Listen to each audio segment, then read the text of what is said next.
Magandang araw mga friend.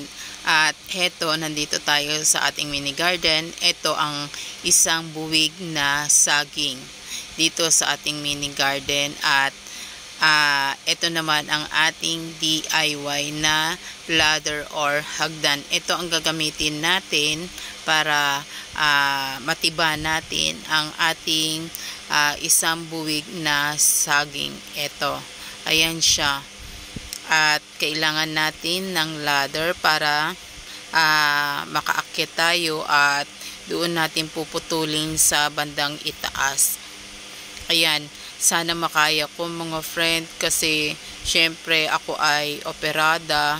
Alam nyo naman, wala akong katuwang sa pagtiba ng saging na ito. At ito, ayan, nilalagari ko na siya at medyo mahirap nga po ang paglagari, pero sana ay makiayon sa akin at huwag akong masaktan. Yan, natatakot din kasi ako, syempre mabigat ang isang buwig na saging, di ba? At ayan, parang paano na siya, pabagsak na siya.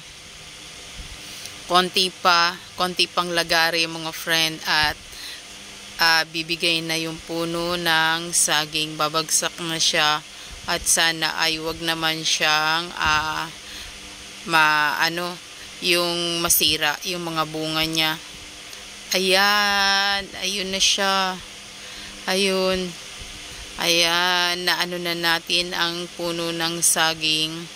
Naputol na natin. Ayan, bumagsak na yung ating isang buwig na saging mga friend. Bababa muna ako at ayan, tingnan natin. Heto siya.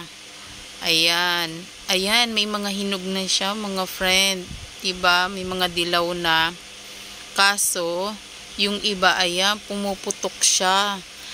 Ang sa tingin ko, palagay ko ay kaya siya pumuputok yung saging ay dahil sa mabintog siya or siksik yung kanyang laman, dahil magulang nga po siya sa puno.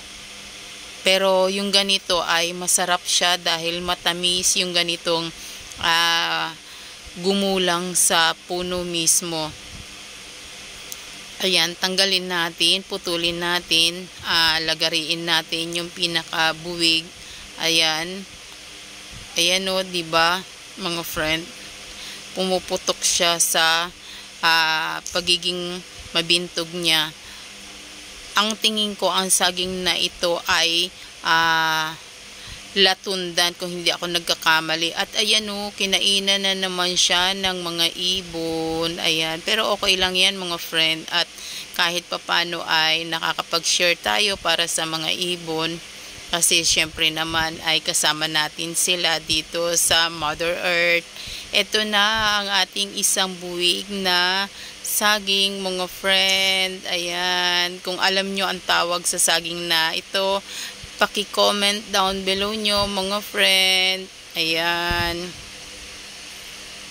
ang sarap din talaga ng nagtatanim. Ayan, dahil pagdating ng araw may aanihin po talaga tayo.